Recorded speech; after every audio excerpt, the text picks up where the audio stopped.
السلام علیکم ناظرین، میں ہوں آپ کا ہوسٹ ملک شفقت علی۔ تو ناظرین، تمام مومن مسلمانوں کو دل کی گہرائیوں سے عید میلاد النبی مبارک ہو۔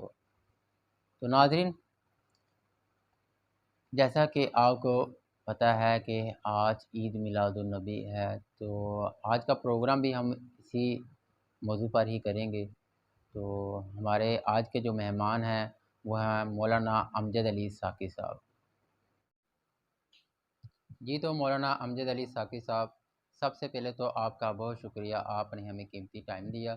میری اور میری پوری ٹیم کی طرف سے آپ کو عید میلاد النبی مبارک ہو۔ تو ساقی صاحب، حضور اکرم صلی اللہ علیہ وسلم کی ولادت کا واقعہ۔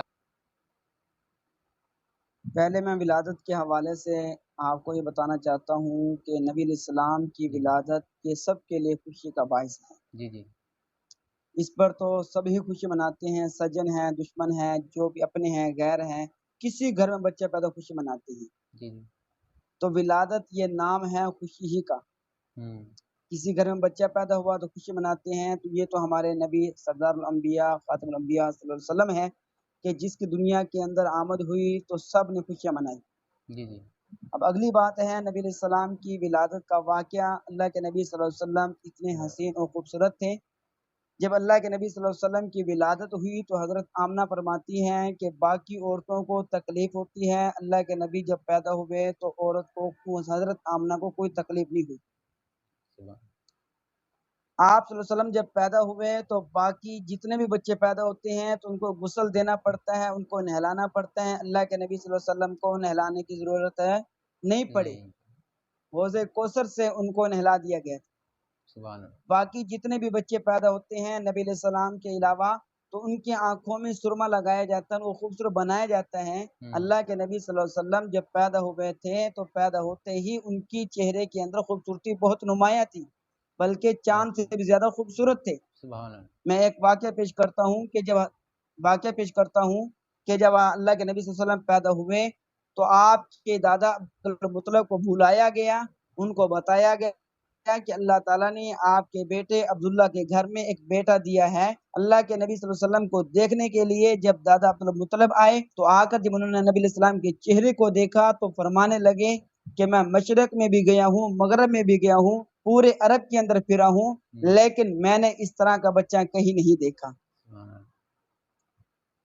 ایک اور واقعہ سنا دیتا ہوں آپ کو۔ جی جی حضرت جبریل علیہ السلام کو اللہ تعالیٰ نے بھیجا کہ جاؤ میرے محبوب کو دیکھ کر آؤ کہ میں نے اپنے محبوب کو کیسا بنایا ہے۔ تو جبریل علیہ السلام اللہ کے محبوب حضرت محمد مصطفیٰ صلی اللہ علیہ وسلم کو دیکھنے کے لیے جب مکہ کی زمین پر آئے، آ کے نبی علیہ السلام کے چہرے کو دیکھا تو واپس گئے تو اللہ تعالیٰ نے پوچھا کہ بتاؤ جبریل، میرے محبوب پیغمبر کو کس طرح پایا، کیسا حسین و خوبصورت ہے؟ تو جبریل علیہ السلام فرمانے لگے، عرض کرنے لگے، یا اللہ، میں نے آدم علیہ السلام سے لے کر عیسیٰ علیہ السلام تک تمام نبیوں کو دیکھا ہے، پوری مخلوق کو دیکھا ہے، مشرق بھی گیا ہوں، مغرب بھی گیا ہوں، آج تک میں نے ایسا حسین اور خوبصورت بچہ کہیں نہیں دیکھا۔ سبحان اللہ، سبحان اللہ۔ اچھا مولانا صاحب، عید میلاد النبی کی شرعی حیثیت کیا ہے؟ ہاں، اب آگے یہ بات اگلی کہ عید میلاد النبی کی شرعی حیثیت کیا ہے۔ جی جی دیکھو، اللہ کے نبی صلی اللہ علیہ وسلم جب پیدا ہوئے تو سب نے ہی خوشیاں منائی۔ جی جی ابو لہب نے بھی خوشی منائی، ابو طالب نے بھی خوشیاں منائی، گھر کے اندر خوشیاں منائی گئی، یہاں تک کہ سب نے خوشیاں منائی ہیں۔ اب یہ خوشی منانا یہ کوئی حرج نہیں ہے، لیکن اگلی بات ہے نبی علیہ السلام کی سیرت کو اپنانا۔ اب اللہ کے نبی صلی اللہ علیہ وسلم کو جب نبوت کا تاج پہنایا گیا تو اس وقت اللہ کے نبی صلی اللہ علیہ وسلم نے سب کے سامنے یہ اظہار کیا کہ مجھے نبوت ملی ہے اور میں کلمہ توحید لا الہ الا اللہ محمد رسول اللہ کی دعوت دینے آیا ہوں، تو اس وقت جو ہے خوشیاں منانے والوں نے ہی پتھر مارے تھے۔ ٹھیک ہے، نبی علیہ السلام کی خوشی منانا یہ ٹھیک ہے، نبی علیہ السلام کی ولادت کو ماننا ٹھیک ہے، لیکن نبی علیہ السلام نے جس بات کا حکم دیا ہے وہ ہے سیرت کا اپنانا۔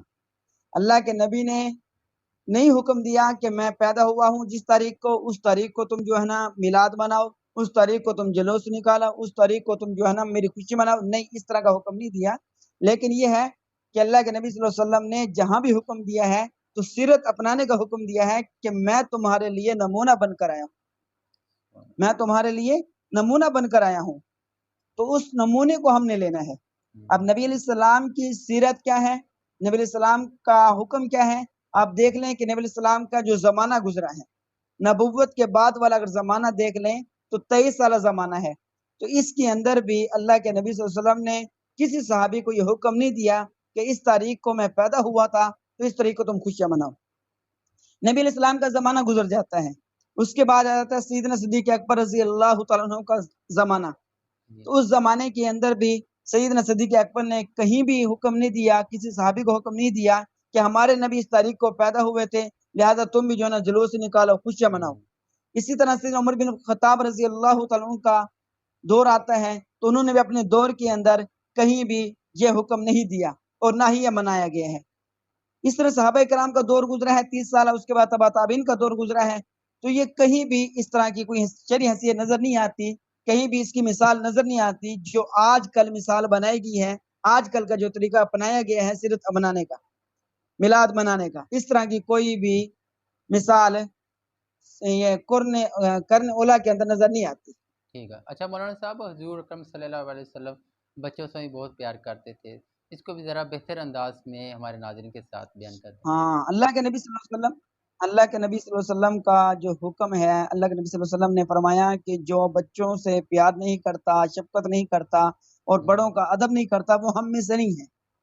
تو اللہ کے نبی صلی اللہ علیہ وسلم کی کئی ایسی مثالیں ہیں کہ سیدنا حسین رضی اللہ عنہ سے بہت زیادہ محبت کیا کرتے تھے۔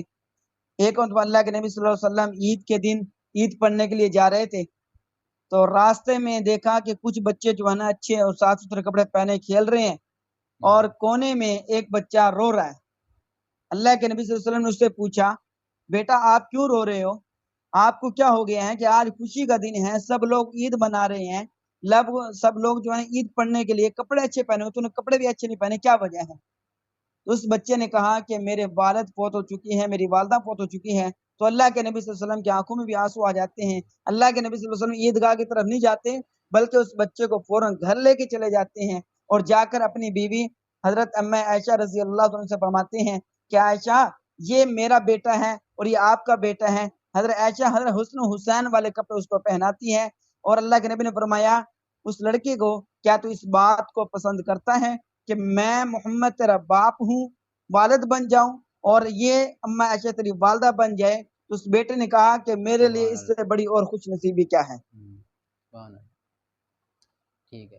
اچھا مولانا صاحب، تو اللہ کے نبی صلی اللہ جی علیہ جی جی جی اچھا مولانا صاحب، ایمانداری کی بات کریں تو غیر مسلم جو تھے حضور پاک صلی اللہ علیہ وسلم کے پاس اپنی ایمانتیں رکھنے کے لیے آتے تھے، تو اس حوالے سے بھی ذرا روشنی ڈال دیں۔ جی الحمدللہ، اللہ کے نبی صلی اللہ علیہ وسلم ایمانداری کے بارے میں پوچھ رہے ہو آپ؟ جی جی جی جی بالکل۔